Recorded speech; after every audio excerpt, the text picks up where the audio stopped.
Hello guys, welcome back to my channel. It's me, Pink Oracle. Yeah. Love reading tayo ngayon guys. Take what resonate and leave the rest. Hindi lahat po ng energy ay makukuha natin, kaya kukunin nyo na lang po ang akma sa inyo. At ang hindi po ay huwag nyo na pong ipilit. Yan. Puro tayo love reading guys, kasi yan naman talaga ang laging lumalabas dito sa ating card. Pero ngayon tingnan muna natin kung ano ang mga sitwasyon. Meron tayong take a leap of faith. Meron tayong let go of need to control.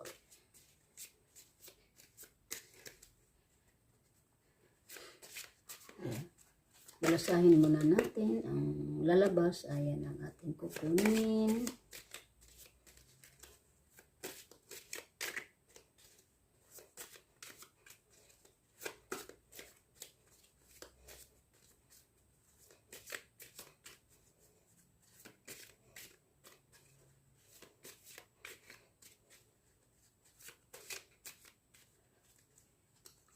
Sinasabi dito guys, lalabas daw kayo sa inyong comfort zone. No, huwag kayong magtago dyan. Kailangan nyong lumabas. Para mag-enjoy naman kayo sa buhay. Dalawa siya. Mag-enjoy naman kayo sa buhay. Huwag kayong magtago. At nang sa ganun ay matatagpuan nyo na ang inyong buhay pag-ibig.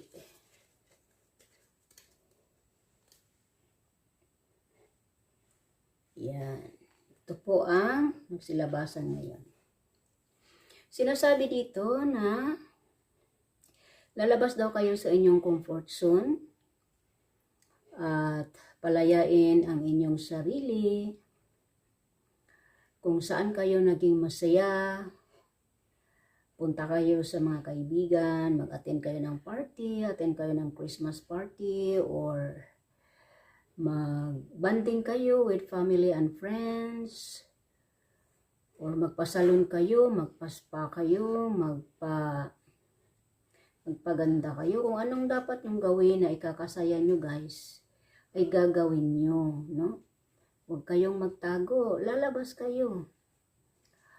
Kung ano man ang mga pangyayari na hindi maganda sa buhay nyo, ay kalimutan nyo muna pang samantala, or hayaan nyo na lang muna, i-let go nyo na yun, yung mga bagay na hindi maganda. Lalo na kung nasaktan kayo sa buhay pag-ibig.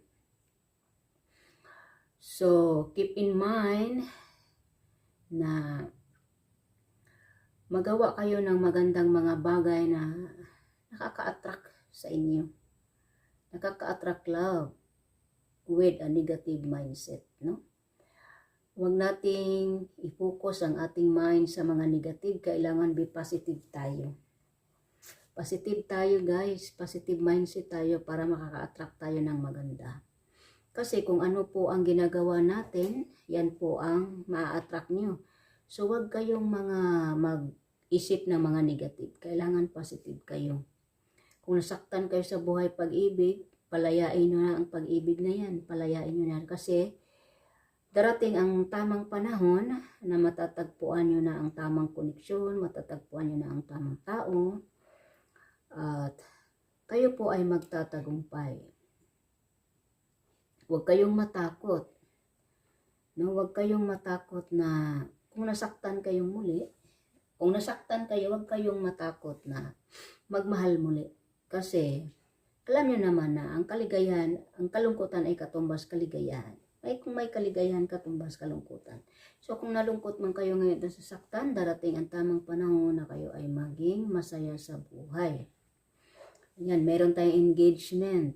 May mag-propose sa inyo guys kung andyan, hawak nyo na ang taong yon na nagmamahal sa inyo. Yan, magbigay ng proposal yan sa inyo, mag-ask ng proposal. Kung nakaranas man kayo ng lalaking walang kwenta, pinabayaan kayo, na inaabandon na kayo, kayo na ngang nagmahal, kayo pa ang iniwan, kayo pa ang sinaktan, binigay nyo na nga ang lahat, iniwan pa rin. So, di ba, hindi tama at hindi maganda. So, kaya sinasabi dito sa card na huwag nyong imukmok ang sarili nyo sa mga ganyang bagay. No, stand up kayo, guys. And lalabas kayo sa inyong comfort zone, magpaganda, mag-enjoy sa life para makalimutan pansamantala. At soon, matatagpuan nyo ang tamang tao na magmahal sa inyo at magsasabi sa inyo, you are enough. No? You are enough. Ang taong ito ay sinasabi niyang wala nang iba na para sa kanya kundi ikaw lang. Wala ka nang dapat baguhin sa sarili, sa buhay, sa pagmumukha mo, sa katawan mo, sa pag-iisip mo, kung anong meron ka, mamahalin ka niya. Kung anong meron ka, in and out po ang pagmamahal niya sa inyo. Kaya huwag kayong matakot magmahal muli. Huwag niyong isarado ang puso't isipan niyo, guys. Ganon talaga ang buhay.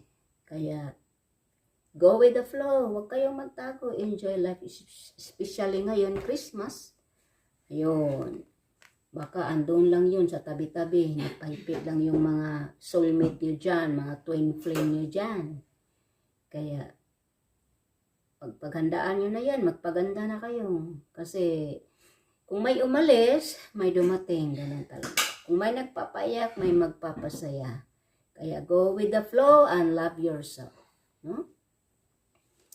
So, yan lang ang ating short vlog today. Advance Merry Christmas and Happy New Year. Take what resonate, guys, and leave the rest. Huwag ipilit ang hindi akma sa inyo dahil ganun talaga. Hindi natin makukuha lahat ng energy sa mundo. So, hit subscribe button, likes, and comment down below kung nakaka-resonate man kayo dito. That's all for today. God bless.